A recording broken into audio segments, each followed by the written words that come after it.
Hey, what's up you guys, Loco here. For you today, I have a huge story. Normally, this would be the biggest story in the offseason, but kind of funny, it has to do with the other move. Obviously, Perkz leaving G2 and going to C9, and who's replacing Perkz? It's Rekkles to G2. Yeah, this is an insurmountable move. We're going to talk about it in terms of a lot of different ways. How is it for Fnatic? How is he going to fit in? What does this all mean? To get a context on this, first we have to talk about Fnatic and G2, right?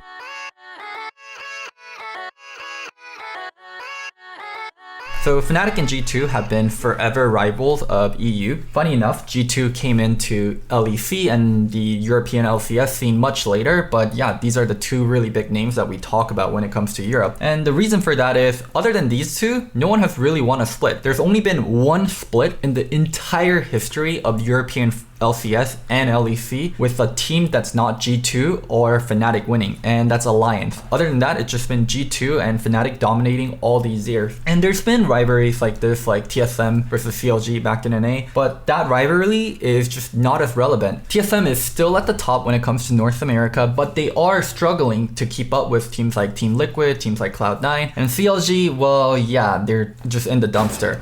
Where in Europe, G2 and Fnatic are still the two strongest teams regardless of whoever's challenging them, so this rivalry is just so exciting and so fun to keep up with. So both G2 and Fnatic are going to be losing their franchise players or their face players. These players were the face of the brand. When you think G2, the first player you thought of was Perkz. And when you think Fnatic, the first player you think of is Rekkles. Both players have been on their respective teams forever, and it's hard to imagine either team without them, but that is going to be the future we're going to be living in. Now, when we think about why Rekkles left Fnatic, especially when Rekkles in the past has said he's going to retire in the orange and black uniform, that he's going to be with Fnatic forever. Actually, that's kind of their tagline, Fnatic forever. So why did he go back on his word, and why did he leave Fnatic and join their longtime rivals in G2? It's actually crystal clear why he did it. He talked about it in an interview, and I think he was very honest with his feelings.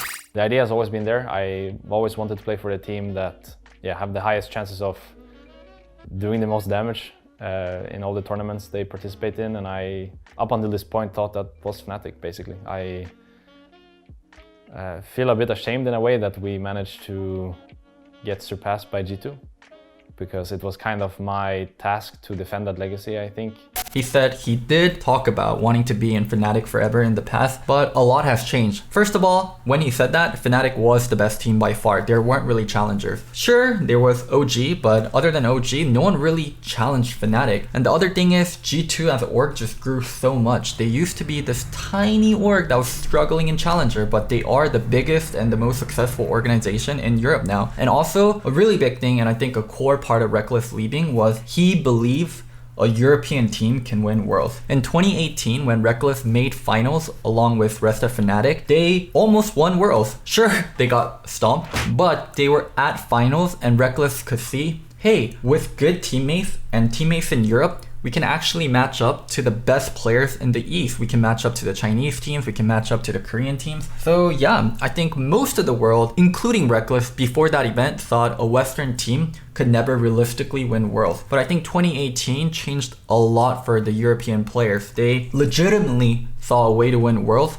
from the West, which is playing on a super team in Europe. And yeah, Rekkles has a chance to play for one of the strongest teams ever created. So with all those reasons combined, Rekkles made the decision to leave Fnatic. And when you look at it that way, it's a lot more understandable. Now, I know there's going to be tons of Fnatic fans that are going to be calling Rekkles a coward. He's taking the hardest road. Why I say the hardest road is Kevin Durant, a player in basketball, did kind of the same thing that Rekkles did. He was on a team called Oklahoma City Thunder, and he left his team after barely losing to the team that beat him and won the finals eventually, Golden State Warriors. And when Kevin Durant left OKC, he said, I'm taking the hardest road and playing in somewhere that's unfamiliar, where I don't know anybody, for playing for the Warriors, where Warriors were giga-stacked. They had players like Steph Curry, they had players like Klay Thompson, Andre Iguodala, like they just had a lot of stacked players, kind of like G2 Fnatic situation right now, where G2 is beating Fnatic over and over again, and Rekkles is leaving his home team to join the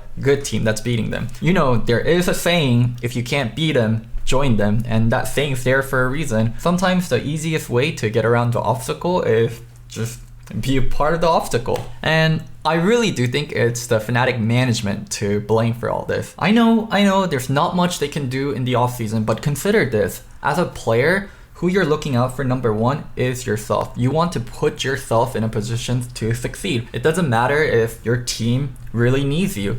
It doesn't matter how long you've been with the team. If your team, the team you were with originally, is not the best place for you next year, leave. If you're a free agent, doubly leave. You have no obligation to stay on that team. Because I will tell you this, players, if you're watching, listen up. The team will do what's best for the team. Imagine a world where Rekkles was dog shit this year. He was just one of the worst players in LEC. Do you think Fnatic would keep Rekkles regardless of him being dog shit? No, they would kick Rekkles if he's a bad player. They're keeping Rekkles, they're trying to hold on to Rekkles because he provides them so much value. And it should be the same thing for the players. Look out for yourself, because the team definitely will not look out for you. And yeah, let's talk about the whole Fnatic G2 history. Fnatic had all the advantage in the world. They were a long time esport organization even before League of Legends. G2 is a brand new organization. They were struggling multiple splits and Challenger before finally making it into European LCS. Fnatic had all the old school big names. They had Soaz, they had Yellowstar, they had Xpeke. G2 had nothing. The only player G2 came up with was Perkz. Fnatic, despite all their advantages, just lost it. There were talks about Fnatic being in debt, Fnatic operating in the negative, which is pretty normal for an esports team, to make it clear. But it's not what Fnatic did this year, it's what Fnatic has done throughout all these years, and G2 has just been a better management. G2 has put together a better team. G2 has been more successful. That's why Caps left, and this is why Rekkles is leaving, because G2 is just straight up a better home for these players. It is what it is, Fnatic fans. Now, to talk about Rekkles on G2 is really strange. I think Rekkles is not a good brand fit in terms of joining G2. When we look at Rekkles' announcement video, it's so serious, it's so stoic. Fame came with the victory, but the victory is all I ever wanted. With every defeat, I walked away with lessons learned and more motivation than ever before.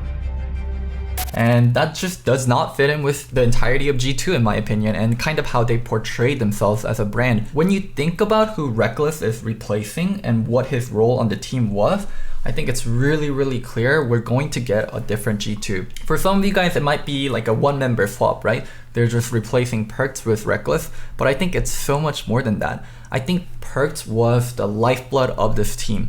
Perkz brought intangibles, brought leadership, and his easygoing attitude and his charisma on how he led the team is going to be sorely missed. Now, Rekkles is a leader also, and I kind of want to talk about how he developed as a person. I don't know Rekkles very well personally nowadays, but back in 2014, 2015, when there was a lot of IEMs and there was a lot of cross-regional tournaments, I actually got to know Rekkles pretty well. We hung out at All-Stars and we hung out at other tournaments and we talked to each other. He was someone that was very much fun-loving. He liked to hang out with other people. He was very sociable. But I think as Rekkles got older and matured, he turned into a different person. And I'm not saying this in a bad way. As people get older, especially in their early 20s to their mid 20s to late 20s, people change and people value different things. Rekkles became a little bit more stoic. Rekkles became a little bit more reserved. You can see that so much in his social media. He used to interact with people. He used to interact with fans. He doesn't do any of that. He's following 0 people. Actually, from the time of recording this video, I saw that he was following Ocelot and G2 because he asked him to. But yeah, he's not someone that was very open or sharing. There were these odd moments where he would get on Twitch.tv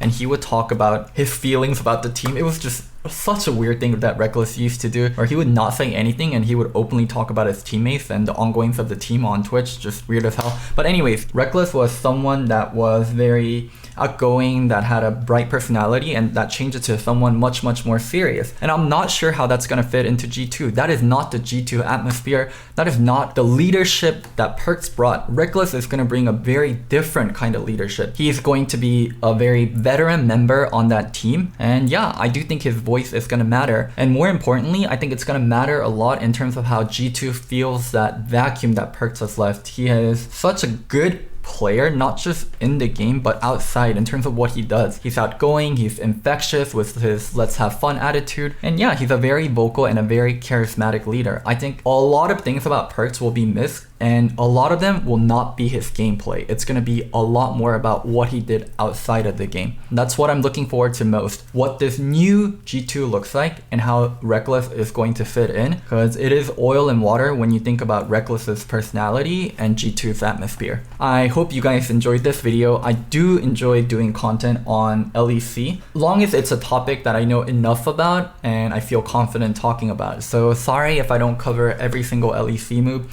This one at the very least was easy enough to cover. I know G2 and Fnatic relatively well, and I also know Rekkles pretty well. I don't know Perkz that well. I've never talked to him personally other than that one episode of Listen Loco. But yeah, I'm very, very happy to do this video for you guys, and I hope you guys enjoyed it too. Oh, before I go, I have one thing to say. It's a very important announcement. I'm not crazy, I'm just Loco. Bye! Yeah, let's go. I ain't the first with the curse, with the thirst that I wanna be better, not worse, man it hurts. I'm on this earth with my words and I put them all together, insert, cause I wanna have worth. Working hella hard till they put me in the dirt. Gonna go far, man, listen to my words.